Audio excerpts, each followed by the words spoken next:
Ahlan wassalam guys. Assalamualaikum warahmatullahi wabarakatuh. Nah, alhamdulillah.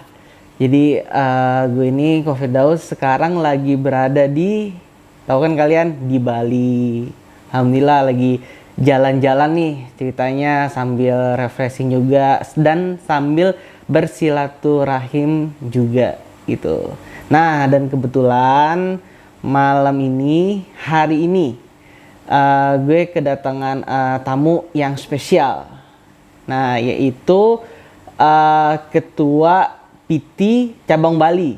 Nah, ayo mari kita ngobrol-ngobrol santai, ngobrol-ngobrol santuy. Nah, dengan di sebelah gue ini. Assalamualaikum warahmatullahi wabarakatuh. Perkenalkan, nama saya Mulyono. Nama Tionghoa saya adalah Lee Kwok Tung. Jadi marganya Lee. Lee. Ya, jadi saat ini saya diberi amanah oleh teman-teman Tionghoa Muslim di Bali sebagai Ketua DPW PT Bali. Oh, ya, gitu. Jadi gini teman-teman, karena kita berdua kayaknya ada sipit juga Pak ya. Dan pasti Bapak keturunan ada Chinese ya Pak ya? Tentu. Tentu ya Pak. Dan tadi marganya itu Lee gitu kan. Kalau atlet badminton tuh Lim Swee King itu Pak ya. Beda. Oh beda ya? Itu Lim Ya? Oh ini beda. yang Bruce Lee. Oh tuh Bruce Lee. Wah, Bruce Lee dia. Nah gitu. Nah jadi Bapak gimana Pak? Bapak itu ada keturunan mu'alaf atau seperti kayak gimana Pak? Atau mungkin dari... Alhamdulillah kalau saya sendiri terlahir sebagai Muslim. Jadi yang mu'alaf papa saya. Jadi papa saya memang Tionghoa, mu'alaf sejak dari sebelum nikah dengan mama saya dia sudah mu'alaf. Kalau mama saya asli dari Jawa Timur, tapi beliau bukan Tionghoa. Jadi yang Tionghoa bapak saya. Oh, jadi bapaknya, bapaknya ya. Berarti kakeknya Pak ya? Enggak, papa saya. Oh, papa ya. Iya. Nah, berarti dari agama apa tuh Pak? Kalau papa saya terlahir macam-macam, dia sempat Konghucu, sempat Buddha, sempat gitu. Kristen juga. Jadi seperti mencari gitu. Mencari. Ya akhirnya ketemu, dia cocok dengan Islam. Gitu. Akhirnya menikah dengan mama saya yang memang terlahir Islam. Kalau boleh tahu Pak, ada ini nggak? Maksudnya kayak sedikit kenapa gitu bisa masuk Islam ya? Mungkin Bapak masih ingat? Ya, kalau yang saya ingat, papa saya pernah cerita bahwa dia itu selalu ingin tahu, ya kan, bertanya-tanya dalam hatinya. Mungkin di agama sebelumnya dia ngerasa kok banyak seperti perantara-perantara yang terlalu banyak gitu. Oh, jadi gitu. dia mencari apakah kita bisa berdoa langsung sama Tuhan kan itu kan. Itu satu hal, dan hal lainnya dia mungkin lihat kok di Islam ini dia menemukan banyak ajaran-ajaran yang mengajarkan kebersihan, mengajarkan akhlak yang mulia kepada orang tua, kepada lingkungan. Di ajaran-ajaran Islam tuh dia menemukan banyak sekali yang mungkin cocok dengan dirinya. Jadi akhirnya dia memeluk agama Islam itu. Jadi akhirnya dari belajar mencari tahu, mencari tahu ya. Nah gitu, jadi dan itu kurang lebih bisa Bapak tahu nggak berapa lama gitu? Kalau persisnya berapa lama saya sendiri tidak terlalu paham. Hanya yang saya tahu, papa saya kan dulu kerjanya semacam sales keliling gitu ya. Jadi ke daerah-daerah dia melihat banyak masyarakat seperti itu. Jadi dia langsung mencari tahu. Langsung terjun ke medannya Pak ya gitu. Berarti Masya Allah, berarti emang hidayah itu sekali lagi nggak istilahnya nggak sembarangan orang Pak ya gitu. Dia pun juga, tapi dia proses memang mencari nah di ikhtiar gitu ya. Makanya di situ mungkin Allah mengasih hidayah Pak ya ke Bapak Mulyono gitu. Nah jadi kalau dari keluarga Bapak masih gimana Pak? Masih ada yang non Muslim Bapak atau saudara-saudara? Gimana Pak? Maksudnya hubungannya? Jadi, sebelum papa saya masuk Islam, ya sebelumnya beliau kan sempat beragama Kristen. Ya, sebelumnya juga sudah pernah menikah kan gitu kan. Jadi saya punya kakak Cece lah kan Cece. gitu. Ya. Nah Cece saya itu sampai sekarang masih agamanya yang semula. Tapi kita ya hubungan nggak ada masalah, kita nggak ada masalah, saling ya. menghormati. Saling menghormati. Dan tapi tetap silaturahmi terjaga baik Pak ya. Iya. Nah alhamdulillah. Karena bagaimanapun juga hubungan keluarga, hubungan darah itu kan nggak bisa dipisahkan. Betul jadi, sekali Pak. Tidak ada bekas di situ, nggak ada bekas kakak kan nggak ada. Nggak ada betul ya. Jadi sampai ya alhamdulillah berarti sampai sekarang saling rukun, alhamdulillah ya, Pak ya. Itu yang kita jaga, mengenai keyakinan ya itu tanggung jawab masing-masing kan, dia merasa itu cocok buat dia. Saya juga tidak memaksakan kan, agamamu. Betul gitu Pak, betul. Nah jadi gitu teman-teman, penjelasan Pak Mulyono tentang keluarganya Pak ya, gitu. Karena jadi sesama Chinese, kebetulan keluarga aku kan juga Chinese Pak ya, jadi kayak pengen tahu gitu Pak kayak gimana gitu. Nah terus gini Pak, tadi Bapak Mulyono bilang Bapak itu diamanatkan jadi ketua PT Bali Pak ya? Iya betul. Nah jadi itu gimana Pak? Maksudnya di perkembangan ya di Balinya bagaimana, PT-nya gimana, terus ada kegiatan apa aja sih Pak di Bali itu? PT maksudnya ada kegiatannya apa aja Pak? Gitu, Pak. Ya alhamdulillah kalau PT Bali khususnya sebelum pandemi ya kita cukup banyak kegiatan ya. Jadi kita mencoba menghidupkan kembali, namanya organisasi kan harus ada kegiatan. Kalau nggak ada kegiatan ya organisasinya vakum jadinya. Vakum ya. Betul. Tapi khusus selama pandemi ini banyak sekali kegiatan-kegiatan kita yang akhirnya hold kan gitu kan, karena ada pembatasan berkumpul kan gitu kan, mau pengajian kita agak sulit juga. Betul. Kita biasa kegiatan sosial nggak bisa kumpul banyak orang. Betul. Jadi ya tapi tetap kita kegiatan ada, cuma tidak sebanyak sebelumnya. Dan mungkin menjauhi kerumunan ya, juga kan Pak ya. Tetap mengikuti imbauan pemerintah ya kan, untuk mengurangi kerumunan ya kan, untuk menjaga prokes kan gitu. Jadi untungnya ya sekarang vaksinasi di Bali cukup masif ya, jadi kita sekarang sudah bisa sedikit bernapas lega, tapi tetap waspada. Tetap waspada tetap ya Pak, tetap walaupun udah Seperti divaksin. kita ini kan masih jarak nih. Aman nih. Masih aman.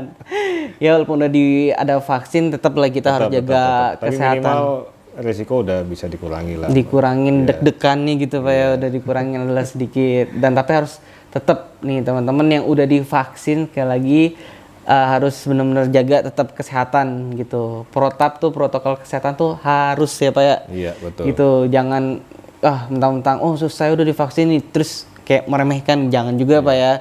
Namanya penyakit Pak ya, tidak ada yang tahu kan gitu. Ya, sedikit saya sekilas cerita tentang PT di Bali. Nah, gimana tuh Pak? Awalnya memang orang tua saya ikut merintis dari tahun 90-an. Waktu itu masih masa Orde Baru ya. Dan saya tahu sendiri waktu dulu papa saya merintis itu memang perjuangannya luar biasa.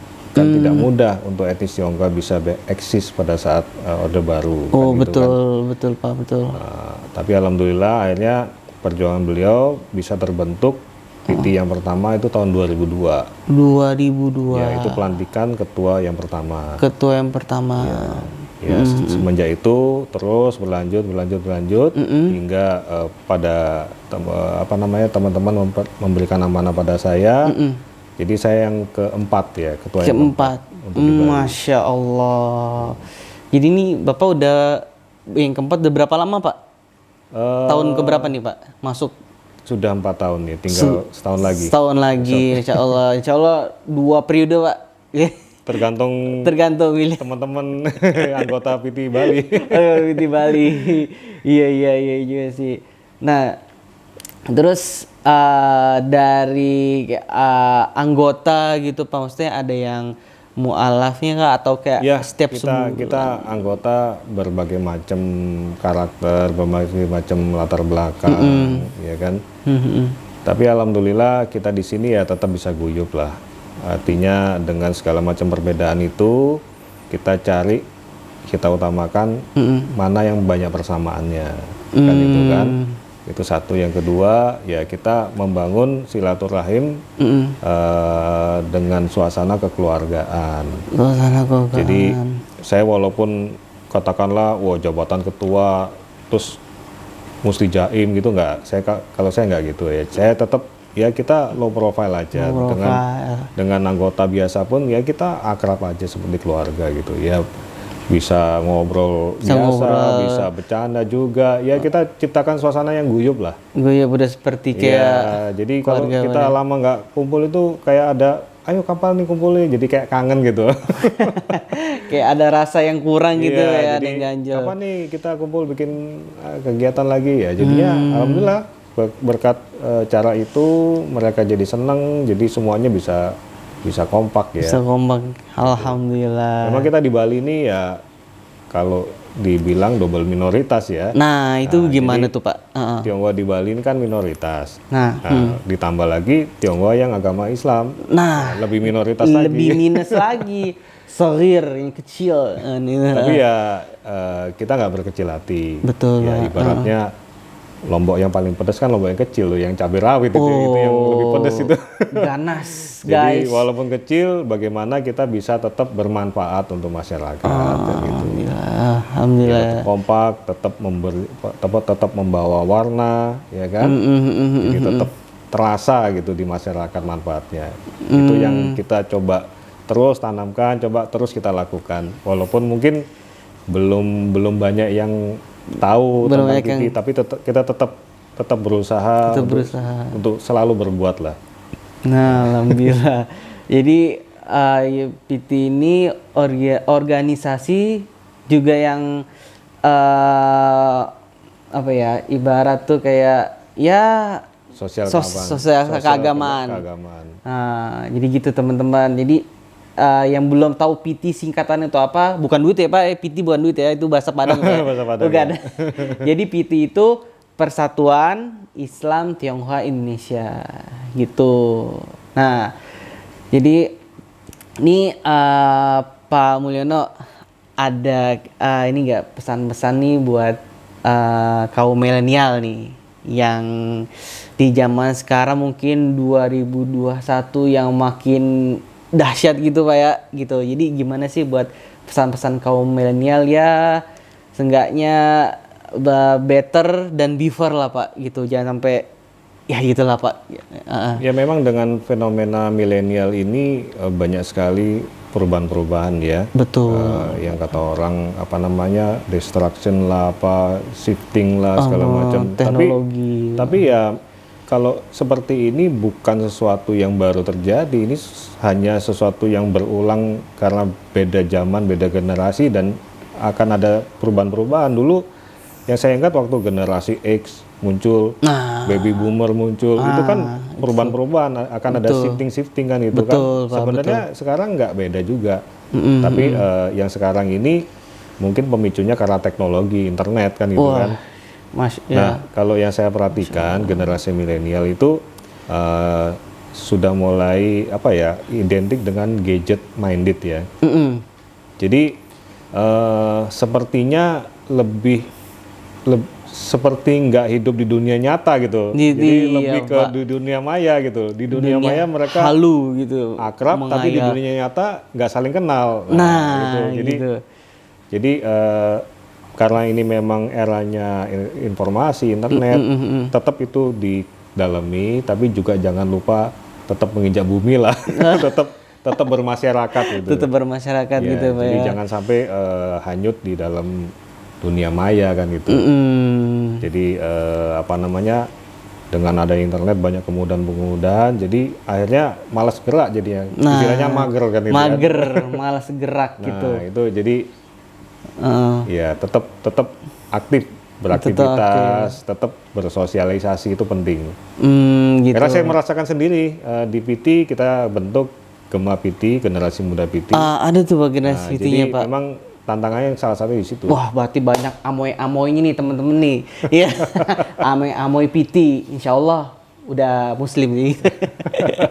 Oh gitu Pak, ada Gema PT juga, generasi mudanya gitu ya. Jadi memang itu harus kita bentuk karena semua organisasi kan perlu regenerasi. Jadi kita siapkan untuk persiapan regenerasinya.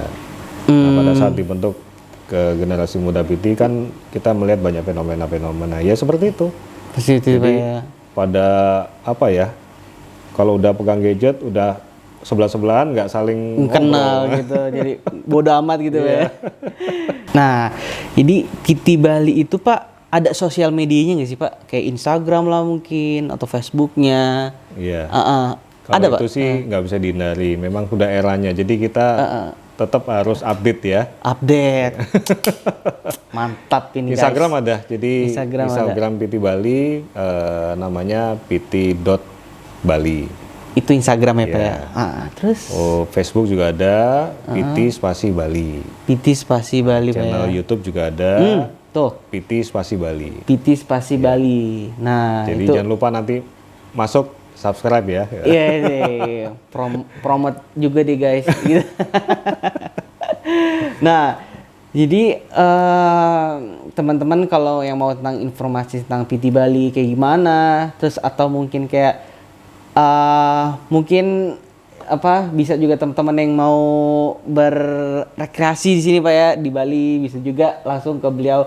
Boleh. Kebetulan saya juga sama Pak Mulyono nih gitu dibawa muter-muter ya pokoknya the best lah gitu udah kasih tahu dia aja mau kemana gitu jadi bisa gitu juga Pak ya bisa dong pokoknya harga cincai lah ya Pak ya iya tahu lah apalagi kalau anak-anak muda kan gitu Gak masalah mahal yang penting diskonnya banyak. oh itu dia udah tiba-tiba diskon nah terus diskon yang penting banyak tahu aja Pak. Wah, mahal dulu baru diskon Pak ya. Nah, kemarin kalau nggak saya pas kita jalan-jalan Pak mampir ke UKM-nya PT Pak ya. Ya. Jadi, ini ada juga kemarin teman-teman gue juga mampir ke UKM-nya PT Bali. Ada namanya tuh kalau nggak salah Pak, saya lihat dan nyobain juga sih guys bubur sinyo Pak ya. Iya betul. Betul ya. Jadi itu UKM-nya PT Pak ya. Iya betul. Masya Allah. Jadi sambil juga sosial keagamaan dan ada juga kulinernya dan ada cuannya juga guys. Itu yang paling penting tuh. Gitu. Dan kemarin udah cobain Pak. Gitu kebetulan aku nyobain ke sana. Enak juga sampai 2 porsi malah Pak. Bubur sama mie ayam. Itu tuh. Jadi memang bubur sinyo ini memang kita buat karena anggota PT sendiri itu kan berbagai macam lapisan masyarakat. Jadi ada yang golongan yang mampu, juga ada yang golongan kurang mampu, dengan berbagai macam latar belakang dan alasan ya. Jadi memang ini kita siapkan untuk membantu anggota yang memang kesulitan secara ekonomi. Jadi usaha kita bisa bantu untuk berikan supaya mereka bisa survive, Survive, kan? ya. Jadi apalagi di masa pandemi ini terasa banget. Terasa Benar-benar banget. Jadi Pak. hampir segala macam bisnis sekarang mengalami kesulitan, apalagi Bali kan. Bali terasa banget Pak ya. Ya, jadi yang bisa survive ya bisnis di bidang kesehatan dengan bidang kuliner sekarang. Dunia sekarang ya. Karena kuliner tetap orang butuh makan. Betul, ya kan? betul Pak. Jadi kita carikan bisnis yang kuliner yang semua orang bisa lakukan dan profitnya masih lumayan lah bisa menopang kan gitu kan. Masih. Nah, kalau bubur kan memang itu kuliner-kuliner yang dari orang-orang Tionghoa punya kan itu kan. Tionghoa punya betul Jadi, Pak. itu yang coba kita angkat seperti bubur, seperti mie, seperti dimsum, pokoknya berbagai macam kuliner Tionghoa. Tapi kuliner Tionghoa yang halal karena kami kan Muslim Tionghoa. Dan 1000% guys halal karena gue juga udah nyobain. Pokoknya nanti ntar alamatnya di sini nih gitu. Nah Pak Sebelum closing statement nih Pak, biasanya aku ada quotes gitu Pak. Nah, mungkin dari Bapak ada quotes buat teman-teman subscribe Coffee Firdaus gitu Ya, Pak. kalau saya sih yang relevan dengan situasi sekarang ya, ini kan situasi pandemi dan Bali ini pertumbuhan ekonominya dari 34 provinsi ya, yang biasanya pertumbuhan ekonomi pada saat normal tuh selalu 5 besar. Tapi kali ini nomor 34. Wah, Nomor 1 dari belakang. nomor 1. Pertumbuhan ekonominya. Jadi sangat-sangat terpuruk. Tapi kita tidak bekerja hati, ya semuanya itu pasti akan berlalu. Artinya yang namanya jamu itu kan pahit, Betul Pak. ya kan?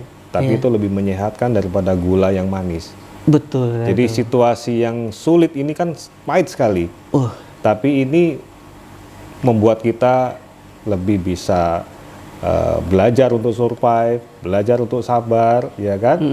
Nah, begitu situasi normal, ini akan kita bisa rasakan ternyata ada hikmahnya. Ada hikmahnya di kejadian balik ini. ini. Jadi walaupun pahit, itu justru sebenarnya menyehatkan untuk kita. Nah, Gitu. gitu teman-teman. Jadi ya hadapin aja. Hadapin aja Pak, cakep Jadi banget. jamunya pahit, minum aja sudah. Minum aja, telan aja Pak ya.